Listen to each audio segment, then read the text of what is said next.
महाराष्ट्राच्या मंत्रिमंडळाने वैद्यकीय शिक्षण विभागाअंतर्गत आज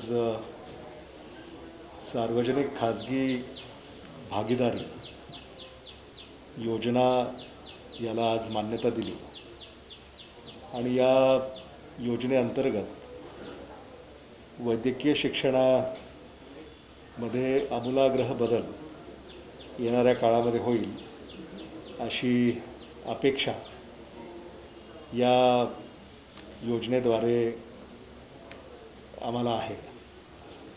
यामध्ये महाराष्ट्र सरकारचं जिल्हा तिथं वैद्यकीय महाविद्यालय व रुग्णालय हे धोरण आम्ही स्वीकारलेलं आहे। महाराष्ट्रामध्ये जवळपास 18 ठिकाणी 18 जिल्ह्यामध्ये वैद्यकीय महाविद्यालय व रुग्णालय कार्यान्वित आहेत आणि जवळपास 8 ठिकाणी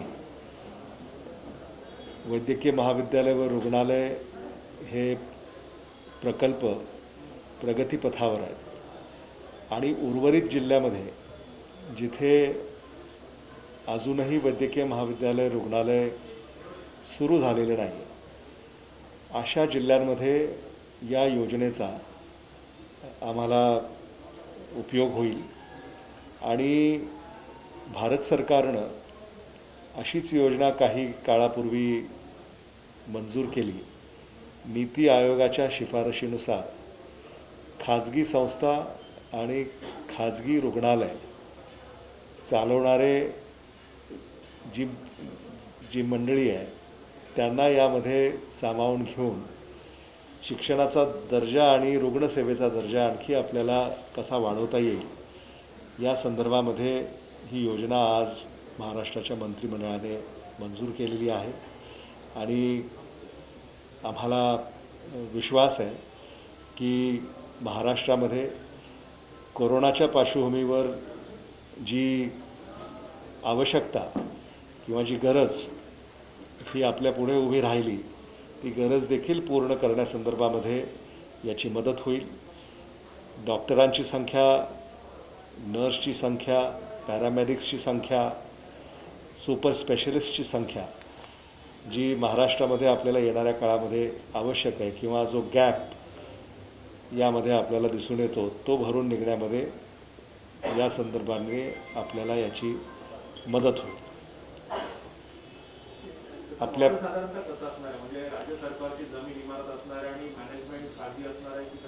याच्यामध्ये 2-3 मॉडेल्स आहेत। राज्य सरकारचे जे काही जिल्हा रुग्णालय आहेत जिथे टर्शरी केअर आपण देतो त्यांचं सुद्धा श्रेणीवर्धन त्या ठिकाणी करण्याची योजना आहे आणि त्याचं अपग्रेडेशन, त्याचं मॉडर्नायझेशन आणि त्याला संलग्न असं वैद्यकीय महाविद्यालय असं उभारण्याची ही योजना आहे। त्याचबरोबर एखाद्या जिल्हा रुग्णालयामध्ये काही वर्षासाठी संलग्नता घेऊन तिथं वैद्यकीय महाविद्यालय सुरू करणे, त्याचबरोबर रुग्णालय तिथं उभं करणे आणि एक नवी व्यवस्था, आधुनिक अशी व्यवस्था जी म्हणजे अगदी जागतिक मानके परिपूर्ण करू शकेल अशा व्यवस्था जिल्ह्याच्या ठिकाणी उभ्या होतील असा आमचा मानस आहे। त्याचबरोबर ग्रीनफील्ड प्रोजेक्ट्ससुद्धा यामध्ये होऊ शकतील जिथे शासनाने फक्त त्यांना जागा उपलब्ध करून द्यायची आणि मग तिथं ते रुग्णालय उभं करतील, तिथं ते महाविद्यालय उभं करतील आणि इतर ज्या काही संलग्न बाबी आहेत त्या सगळ्या तिथं त्या उभ्या करतील असा ग्रीनफील्ड देखील प्रोजेक्ट त्यांना किंवा प्रकल्प खाजगी विकासकांना तिथं उभा करता येईल। शासनाचेच हे सगळे प्रकल्प असतील पण आता अलीकडे प्रायव्हेट पार्टिसिपेशन हे मोठ्या प्रमाणामध्ये अनेक क्षेत्रामध्ये होत आहे।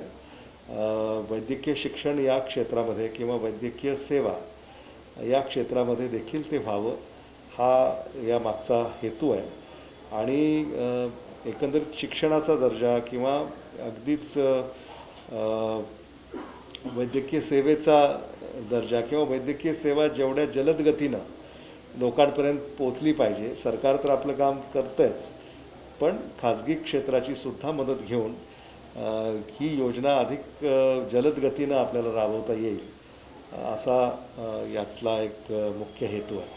आता आपले जे 18 महाविद्यालय आहेत सरकारचे, त्याचं अपग्रेडेशन करायचं असेल तर तिथे खाजगी भागीदारी मदत देणार की ते तसंच राहणार आणि नवीन? नाही, आता जिथे 18 शासकीय वैद्यकीय महाविद्यालय रुग्णालय कार्यान्वित आहेत तिथं याची फारशी आवश्यकता नाही, पण तिथं अनेक बाबी ज्या आहेत त्या आउटसोर्स करता येतात.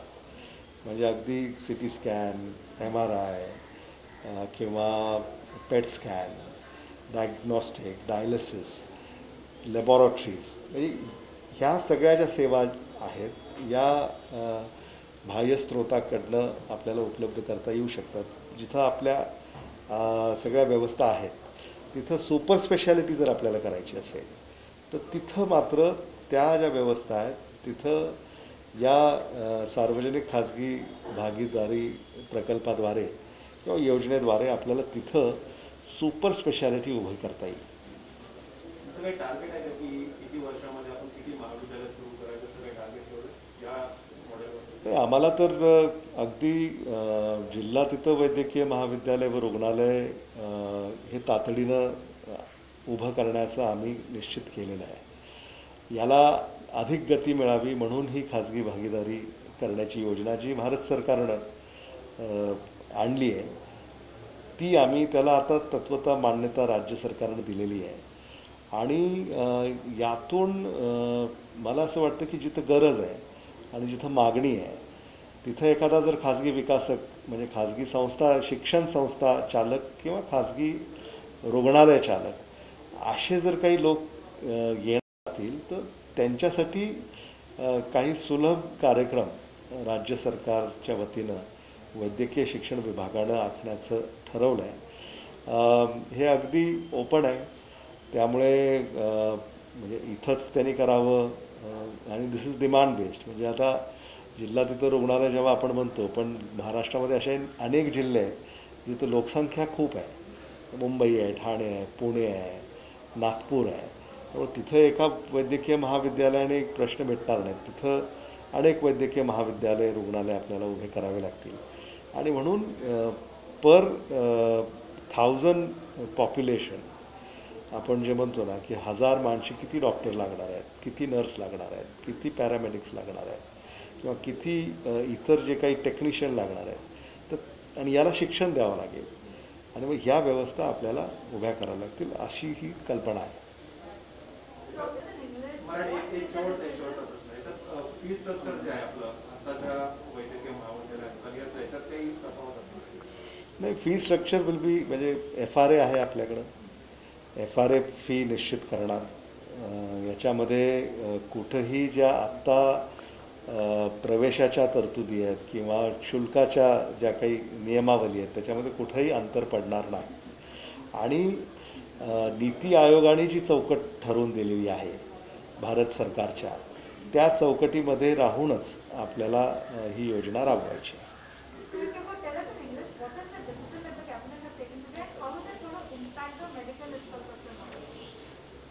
So the Maharashtra cabinet today has in principle given clearance to public-private partnership scheme which has been now initiated by Medical Education and Drugs Department. This PPP scheme or PPP policy is as per the Government of India's Health Department public-private partnership policy, where viability gap fund will be given by Government of India, Government of Maharashtra, and this will be need and demand based. We want to develop medical education infrastructure across the state. I mean, even in backward and neglected parts of the state These could be the Adivasi districts. These could be districts from the backward region. And intention is to create the health manpower. You know, whether doctors, nurses, paramedics, or technicians. I think the number in which they are required, they are not available today. COVID has taught us that we have been short of manpower in times of need. So taking that cue, we have now proposed this new policy. People from private sector are welcome into Maharashtra to come and invest, operate educational institutions and hospitals, and make sure that the standard of education is world class, the service in medical is world class, and I don't see any reason why medical education or medical treatment should be any different for a citizen from Nandurbar or a citizen from Pune or a citizen from Mumbai. I think education and medical care standardization needs to be the same across the state. So this is the philosophy behind the scheme that Medical Education Department had proposed, and the Cabinet has given it a unanimous backing.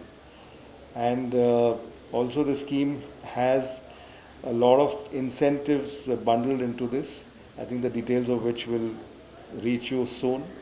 I'm hopeful and confident that a lot of private parties in health education and healthcare will be interested in setting up this infrastructure in Maharashtra.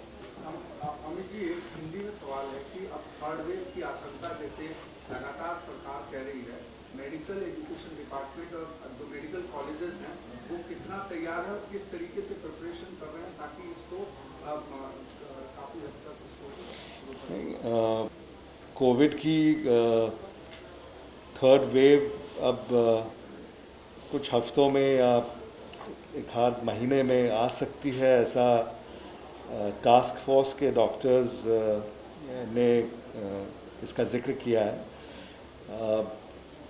Medical education और government medical colleges end hospitals ये पूरी तरह से तैयार हैं।